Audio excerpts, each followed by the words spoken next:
नमस्ते दोस्तों, the one and only show में एक बार आपका फिर स्वागत है। मैं हूं आपका the one and only Shyam. दोस्तों, आए दिन हम टेलीविजन पर कई एडवर्टीजमेंट देखते हैं जिसमें हेल्थ और ब्यूटी प्रोडक्ट्स की तो मानो धूम रहती है। आप अगर गौर से देखेंगे तो पाएंगे कि अक्सर ये विज्ञापन बच्चों को या महिलाओं को ध्यान में रखकर बनाए जाते हैं। इनका उद्देश्य होता है अपनी टारगेट ऑडियंस को अट्रैक्ट करने के लिए किसी नकली डॉक्टर्स या किसी सेलिब्रिटी को हायर करके 2-5% डिस्काउंट देकर अपना माल बेचना। अब वो चाहे कोलगेट या पेप्सोडेंट टूथपेस्ट हो, आयोडेक्स या झंडू बाम हो, लक्स या डव साबुन हो, और या फेयर एंड लवली या लैक्मे के फेयरनेस प्रोडक्ट्स हों। नकली डॉक्टर्स और बॉलीवुड सेलिब्रिटीज झूठ बोलकर घटिया क्वालिटी के प्रोडक्ट्स को सालों से मार्केट में बेचते आ रहे हैं। क्या आपके मसूड़ों में तकलीफ है? क्या आपके टूथपेस्ट में नमक है?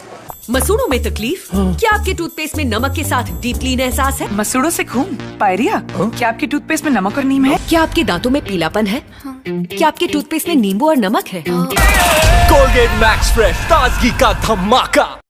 अपने पेशेंट्स को सेंसोडेंट या सेंसोडाइन देने वाले डेंटिस्ट अक्सर कोलगेट टूथपेस्ट का विज्ञापन देखकर चौंक जाते होंगे, जिसमें किसी नकली डॉक्टर को कोलगेट प्रमोट करते हुए दिखाया जाता है।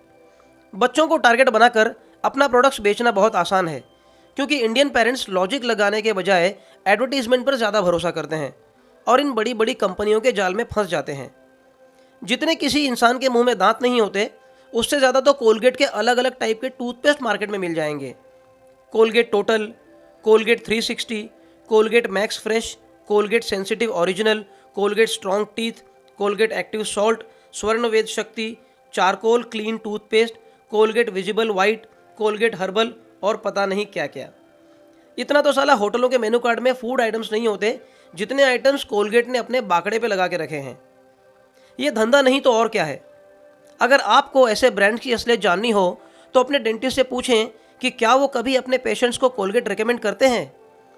कौन से बेसिस पे ये कंपनियां दावा करती हैं कि हमारा ब्रांड डेंटिस्ट का सुझाया हुआ नंबर 1 ब्रांड है। अपने डेंटिस्ट से एक बार बात करके देखें, आपको सच्चाई पता चल जाएगी। वैसे भी जानवरों की हड्डियों से कैल्शियम निकालकर पेस्ट बनाने वाली कंपनियों से क्या आप एक क्वालिटी प्रोडक्ट की एक्सपेक्टेशन रखते हैं? दूसरी ओर किसी ऐड में एक छपरी झोला छाप डॉक्टर को आप आयोडेक्स बाम एंडोर्स करता पाएंगे।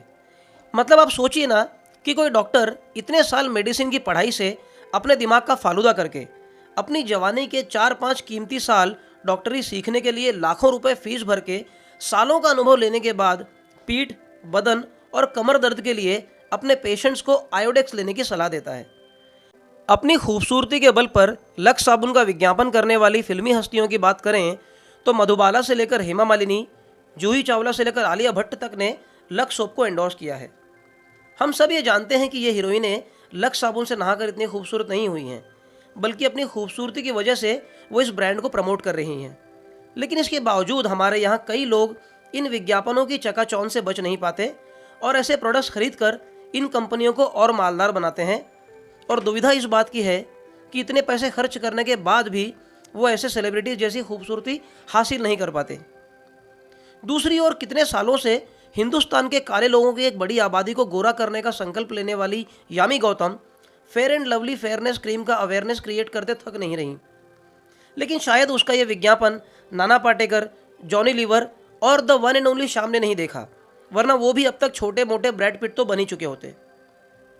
सुबह शाम ऐसे विज्ञापनों को दिखाकर देश की जनता को यह एहसास दिलाया जाता है कि देश की हर समस्या दांतों का सफ़ेद होने और गोरा दिखने से हल हो जाएगी। एक और आप ऐसे विज्ञापनों से बचने की कोशिश करते हैं तो दूसरी ओर किसी चैनल पर आपको नाप तोल और स्नैपडील से लोहा लेना पड़ता है। ये एक गलाकाट स्पर्धा है जहां कंपनियां कस्टमर को रिझाकर अपने प्रोडक्ट्स बेचने के लिए झूठे दावे करती है और उनके इस काम में ये फिल्म सेलिब्रिटीज़ उनकी काफ़ी मदद करते हैं, जिसके बदले में उन्हें इन कंपनियों से करोड़ों की रकम मिलती है। आपसे गुजारिश बस इतनी है कि आप इनके चंगुल में ना फंसें और इन कंपनियों को, उनके प्रोडक्ट्स को बॉयकॉट करें। एक बात याद रखें, अगर फेयर एंड लवली लगाकर कोई गोरा होता तो वो सबसे ज़्यादा अफ्रीका में बिकता। कर्टली एम्ब्रोस से लेकर सेरेना विलियम्स जैसे खिलाड़ी यामी गौतम के शुक्रगुजार होते। काला होना कोई अभिशाप नहीं है और ना ही गोरा होना कोई वरदान। दोस्तों, आप शायद जानते होंगे कि हिटलर का रंग गोरा था और नेल्सन मंडेला का रंग काला। लेकिन जब आप इन दोनों की उपलब्धियां देखेंगे तो खुद समझ जाएंगे कि रंग चाहे जो हो, ऊपर वाला आपको आपके कर्मों के मुताबिक फल देगा। इसलिए शक्ल को छोड़िए और अकल से काम लीजिए। क्या समझे? नहीं समझे?